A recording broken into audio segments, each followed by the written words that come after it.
Olá pessoal, tudo bom? Depois aí de alguns dias de férias, né, forçada, vamos por mais um período, espero que curto, dar sequência aí na nossa matéria. Bom, conforme a gente havia combinado, né, desde o ano passado, a gente vem fazendo esses acordos quanto à nossa disciplina, nós começamos então agora execução penal. Não esquecendo vocês que na execução penal nós vamos ao mesmo tempo tratar da chamada teoria da sanção penal lá do direito penal, parte geral, a partir lá do artigo 32. As duas matérias, elas andam paralelamente, tá? Então, se lá no segundo ano nós fôssemos falar de sanção penal, nós teríamos que falar de execução da mesma forma, tá? Como agora a nossa disciplina é especificamente execução penal, nós vamos tratar dos dois assuntos paralelamente. Ok? Então, às vezes, nós vamos nos reportar à execução penal propriamente dita, da 7.210/84, às vezes nós vamos nos reportar a artigos, a tipos legais lá do Código Penal, tá bom? Então, vamos lá. A execução penal, ela vem disposta na Lei 7.210 de 1984, ok? Na execução penal, no decorrer desse ano, portanto até o final do ano, nós vamos falar sobre conceito de execução penal, as finalidades da execução penal, a natureza jurídica da execução penal, os princípios constitucionais que envolvem aí a execução penal. Nós vamos falar também sobre os estabelecimentos penais, os órgãos de execução, nós vamos falar sobre a disciplina do condenado, tá? Nós vamos falar sobre processo administrativo disciplinar, execução da pena privativa de liberdade, execução das penas restritivas de direito, execução da pena de multa, progressão de regime, regressão de regime, livramento condicional, enfim, uma gama imensa aí de tópicos dentro da execução penal e, ao mesmo tempo, lá na teoria da sanção penal, ok? Então são vários os assuntos, nós vamos falar aí sobre a saída temporária, sobre a permissão de saída, enfim, uma quantidade grande. Então, vamos falar sobre regime disciplinar diferenciado. Todos esses institutos estão inseridos aí na Lei 7.210/84 e nos artigos 32 e seguintes, né, 32 até o 120 do Código Penal, ok? Feita então essas ponderações, essas considerações, a primeira questãozinha que vem antes de a gente começar a tratar sobre o conceito de execução penal é: a execução penal é um ramo autônomo do direito ou ela está vinculada, atrelada ao direito penal ou ao processo penal? É ramo autônomo, como é o direito penal, processo penal, direito civil, processo civil e etc.? Esse é um questionamento que, às vezes, aparece em alguns locais aí, tá? Em alguns exames, alguns concursos que vocês vão fazer futuramente. E o entendimento que tem, tá? E não resta dúvida nenhuma quanto a isso, é que a execução penal é sim um ramo autônomo do direito, ok? Tanto ele é ramo autônomo do direito que vocês vão encontrar, se fizerem pesquisas por aí, uma gama também imensa, uma quantidade imensa de artigos jurídicos. Portanto, ela tem âmbito científico, porque há artigos escritos, debatidos sobre a execução penal. Vocês vão encontrar livros, doutrina, de uma quantidade imensa também, especificamente sobre execução penal. E, além de tudo, nas universidades, vocês têm aí a disciplina ou a cadeira do docente de execução penal. Portanto, ela tem âmbito científico, assim como tem todos os demais ramos do direito. Logo, a execução penal é também um ramo autônomo do direito. Mas ela só é considerada como um ramo autônomo do direito porque ela tem âmbito científico? Não só por isso, tá? Ela também tem caráter jurídico, ela também tem âmbito jurídico. Veja, a Constituição Federal, lá no artigo 24, inciso 1, diz que compete à União, aos estados e ao Distrito Federal legislar concorrentemente sobre direito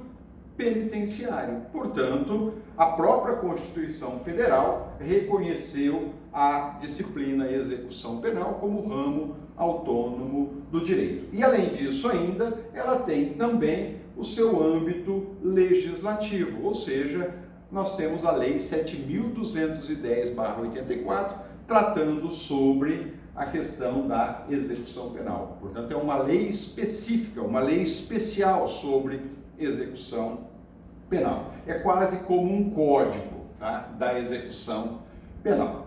Então, veja, seguindo aí, vocês vão verificar que quando a gente começa a estudar lá direito penal, né, a gente estuda o que é crime, quais os tipos penais, as penas e etc.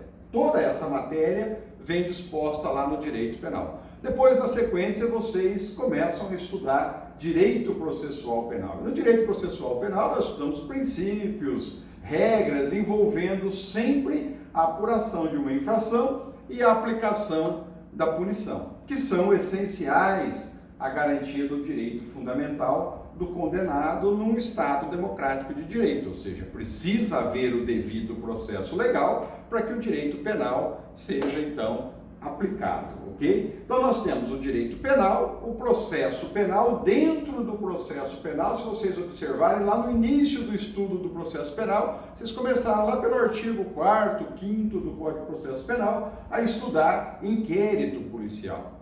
Então, veja, lá é uma fase pré-processual, é onde você busca indícios que individualiza o autor e materializa a infração penal. E com base nesses documentos, com base nessas provas, é que então o Ministério Público, através do seu representante legal, que é o promotor de justiça, vai oferecer a ação penal. E uma vez recebida essa ação penal, nós temos então o início do processo, ok? E ele só é concluído quando dá sentença, tá? Transitada em julgado, ou, dependendo da hipótese, vamos discutir isso mais adiante, quando ela for condenatória e mantida dessa forma em segunda instância, tá? E aí entra, a partir de então, a execução penal. Portanto, a execução penal, ela ocorre lá numa terceira fase, tá? Nós temos primeiro o estudo do crime, das penas, dos tipos legais, depois nós temos os procedimentos que são adotados para se impor a pena, aí entra o estudo do processo penal e, uma vez condenado, inicia-se a execução penal. Então, veja, a justiça criminal, ela não se encerra com a prolação da sentença condenatória, tá? Há em seguida a ela a necessidade de se executar essa sentença que foi imposta lá no processo penal, tá? E aí é que inicia-se a chamada execução. E durante a execução penal, vários institutos ocorrem, tá? Então veja, nós temos a possibilidade de progressão de regime, de regressão de regime, de remissão de pena se o preso estiver trabalhando e estudando. Nós temos a possibilidade de saída temporária, de permissão de saída, de livramento condicional, enfim, durante a execução da pena há vários procedimentos que compete da mesma forma a legislação estabelecê-los e ocorre por meio de decisão administrativa ou de decisão judicial. Vamos nos ater agora, então, na nossa matéria, única e exclusivamente sobre essa terceira etapa, vamos assim dizer, do direito criminal, do direito penal, que é exatamente a execução da pena, ok? Feita essas considerações, então, vamos começar a analisar aí o que vem a ser execução penal. Praticamente já definimos, já conceituamos execução penal, né? Execução penal nada mais é do que um ramo do direito que estuda princípios e regras envolvendo o cumprimento, a execução da pena imposta. Nós temos aí, então, a definição de execução penal, tá? Tá aí a observaçãozinha para vocês, eu vou encaminhar nos próximos dias também um resuminho de tudo isso que eu estou passando aí para vocês, para que fique mais fácil o acompanhamento para quem tem aí um pouco de dificuldade de fazer as anotações, até porque a gente tem que ser um pouquinho rápido aqui, senão a gente não consegue passar toda a matéria e nós não temos nessas gravações de videoaulas o equipamento sofisticado suficiente para fazer assim uma apresentação de alto nível, portanto a gente precisa ser um pouco mais rápido aí. Outro ponto relacionado à execução penal é qual é a natureza jurídica da execução penal. E aí entra algumas divergências e eu também já falei sobre isso. Esse tema ele é complexo porque a execução penal, no decorrer da execução penal, nós vamos deixar isso bem claro aqui nos nossos estudos até o final do ano, há alguns atos que são desenvolvidos no âmbito administrativo, enquanto há outros atos que são desenvolvidos no âmbito jurisdicional. Tá? E aí, então, é que vem a questão se a natureza jurídica da execução penal, ela é mista ou ela é jurisdicional. Por que mista? Tá? Porque mista a execução penal, em algumas situações, quem decide, quem define o que vai ou não ocorrer é o diretor da penitenciária. Então, por exemplo,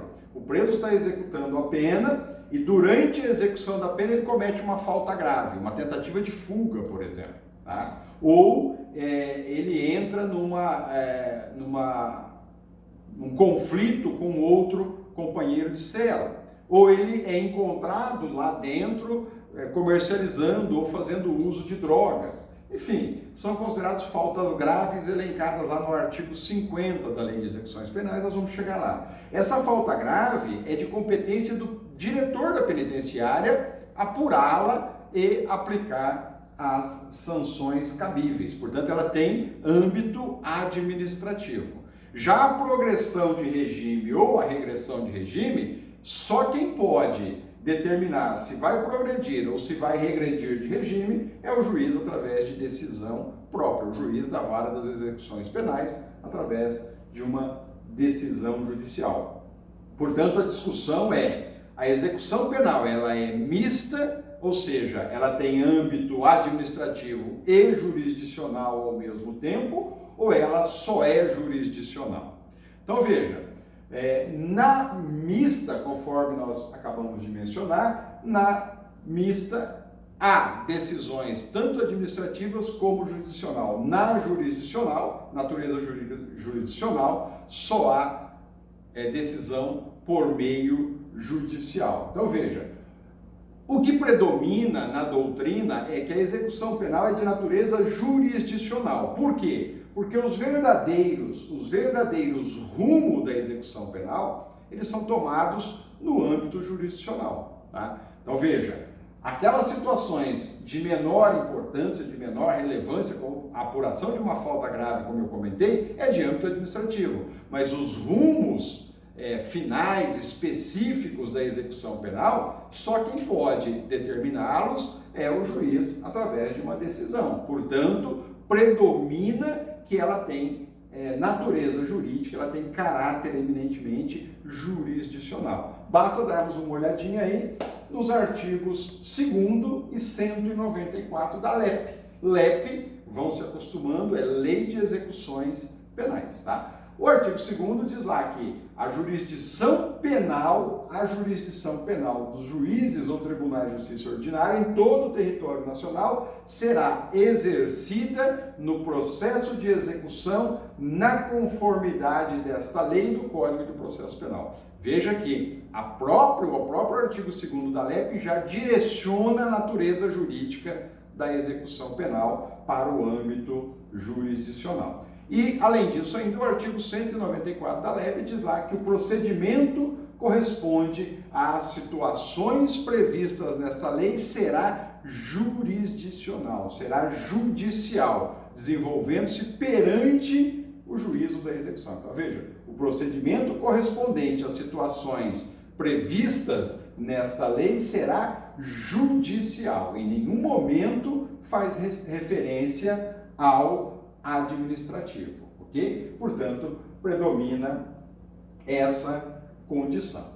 Um outro tópico bastante importante, nós precisamos falar já no início aqui do nosso estudo, é quanto à finalidade da execução penal. Então veja, para que serve a execução penal? Qual é o fim que se busca com a execução penal? E aí nos reportamos ao artigo 1º da Lei de Execuções Penais. Se você pegar lá o artigo 1º da LEP, ele diz lá, a execução penal tem por objetivo, tem por finalidade, efetivar as disposições de sentença ou decisão criminal e proporcionar condições para a harmônica integração social do condenado e do internado. Do internado, se for a situação de medida de segurança. Olha que bonitinho. A execução penal tem por objetivo, e o artigo 1º já te direciona o que se busca com a Lei de Execuções Penais. Então, o legislador vai lá e diz, a execução penal tem por objetivo efetivar as disposições de sentença ou decisão criminal e proporcionar condições para a harmônica integração social do condenado e do internado. Então veja, quando ele menciona efetivar o conteúdo da sentença, nada mais é do que fazer executar a pena imposta lá no processo de conhecimento. E quando ele menciona criar condições para a harmônica integração social do condenado, ele está se referindo à ressocialização, ok? Na verdade, entra aqui um problema gravíssimo, que vocês todos já têm conhecimento, mas no desenvolver desse ano nós vamos, se possível, debater bastante esse assunto, é que infelizmente essa situação, ou seja, criar condição para a harmônica integração social do condenado, ou seja, a famosa ressocialização, ela não se verifica na prática. Tá? Então veja, a Lei de Execuções Penais é uma lei excepcional, linda, maravilhosa,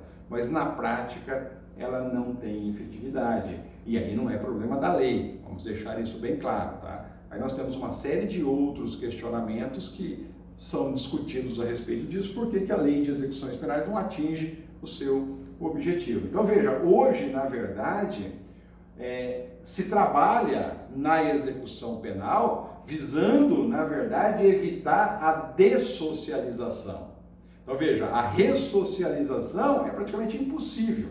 O que se faz hoje na prática é fazer com que o preso execute a pena e não haja durante a execução da pena a dessocialização. Olha que absurdo. O que significa isso? Que ele, condenado, ao ingressar no início da execução penal, não venha a perder alguma qualidade que ele tem e que ele com ela ingressou no sistema penitenciário.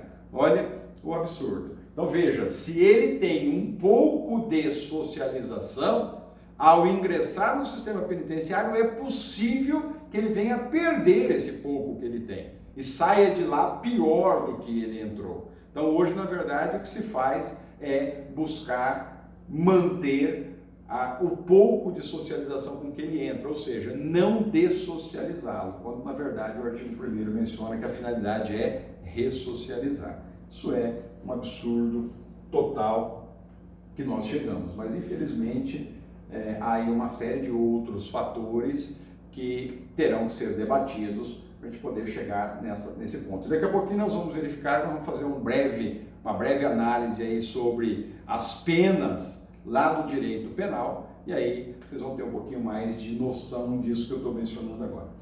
Seguindo ainda, e para finalizarmos esse tópico inicial, ou seja, essa introdução à Lei de Execuções Penais, essa introdução à nossa disciplina no decorrer desse ano, nós vamos falar aí de 6 ou 7 princípios constitucionais aplicados à execução penal, que na verdade são princípios que nós já discutimos, porque são os mesmos princípios aplicados ao direito penal e ao processo penal, mas agora trazendo eles especificamente para a Lei de Execuções Penais. Então vamos lá.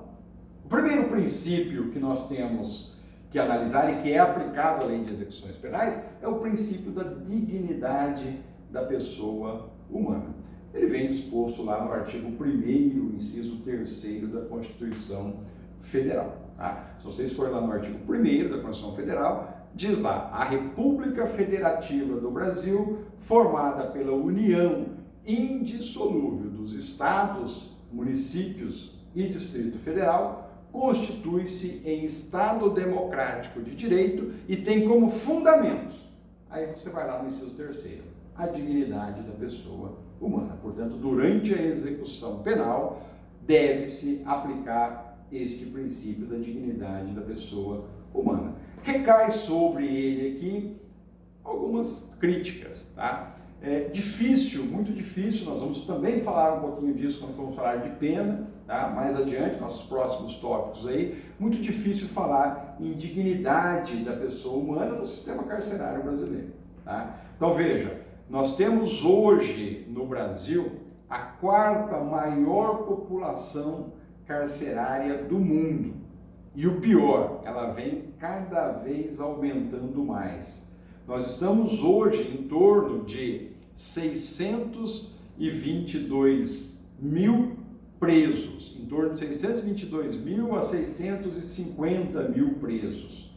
Veja, é a 4ª maior população carcerária do mundo. Como se falar em dignidade humana na situação atual que nós vivemos no sistema carcerário? Portanto, é um princípio constitucional que deve ser aplicado, mas que na prática também não é possível. Não é à toa, pessoal, que o STF, na DPF 347/16, tá? Isso já, portanto, há algum tempo, reconheceu, olha, por incrível que pareça, o STF reconheceu o denominado estado de coisa inconstitucional.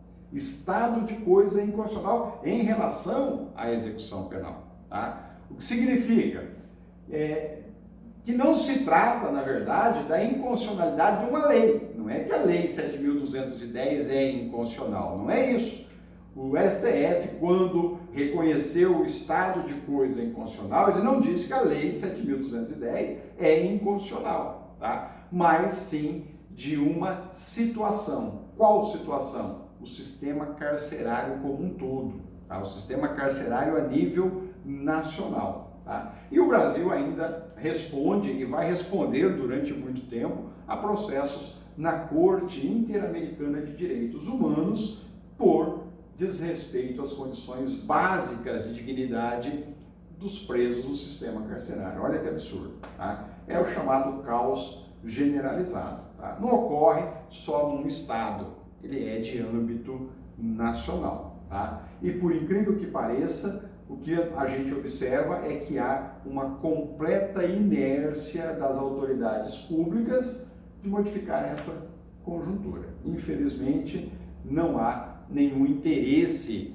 em alterar essa situação. E por incrível ainda que pareça, é muito comum a gente ainda ouvir uma quantidade grande de pessoas hoje na sociedade dizendo que está ótimo. Tá? Que tem que ser assim mesmo, ignorando por completo a Constituição Federal, o que nós, operadores do direito, estudiosos do direito, não podemos admitir. Se nós temos uma Constituição Federal que nos dá princípio, que nos dá direção, nós precisamos seguir e defender esses princípios, essa direção, senão o direito vai virar casa de ninguém. Tá? Então veja, eu ouvi recentemente uma grande autoridade do nosso país dizer que quem não quiser entrar lá é só não cometer crime. Tá? Quando na verdade nós que estudamos direito sabemos que não é bem dessa forma que as coisas funcionam.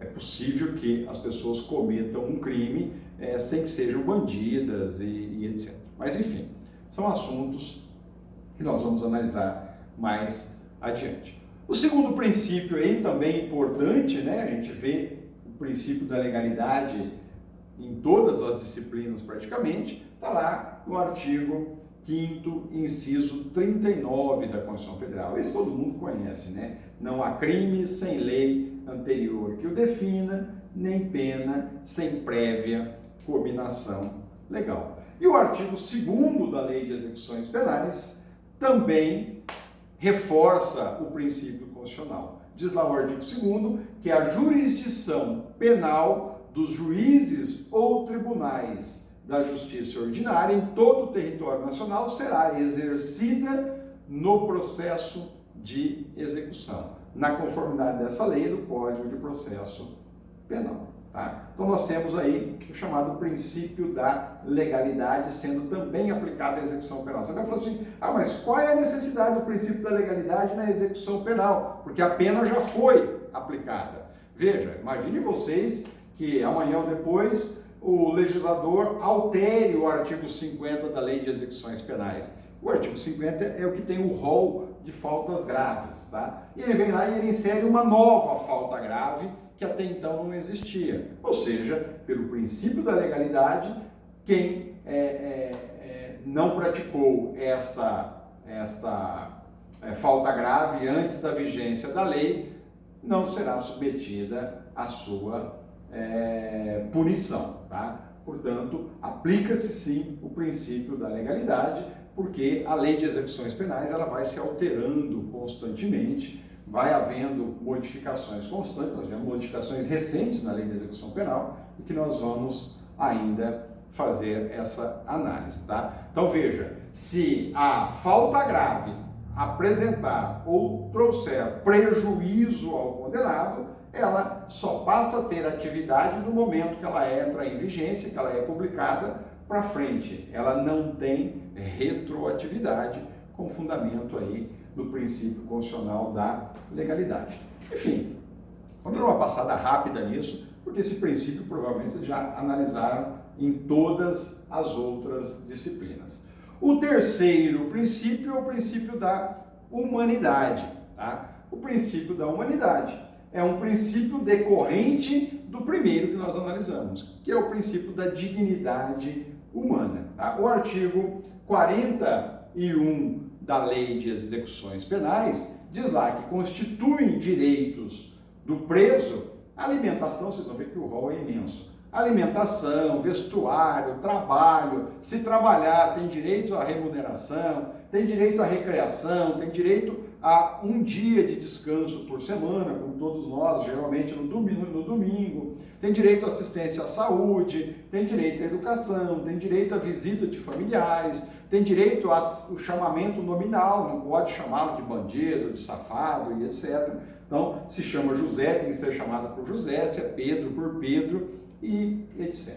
Okay? Esse é o chamado princípio da humanidade. Ele vem disposto lá no artigo 41 da Lei de Execuções Penais e também no artigo 5º da Constituição Federal, inciso 47 do artigo 5º. Diz lá o artigo 5º, não haverá penas, olha, as penas precisam ser humanas, não é humana a pena de morte, não é humana a pena de caráter perpétuo, de trabalhos forçados, de banimento e penas cruéis. Opa, pera lá, pena de morte, professor, pena de morte é possível sim, em regra não é possível. Excepcionalmente a pena de morte ela é admitida. Quando?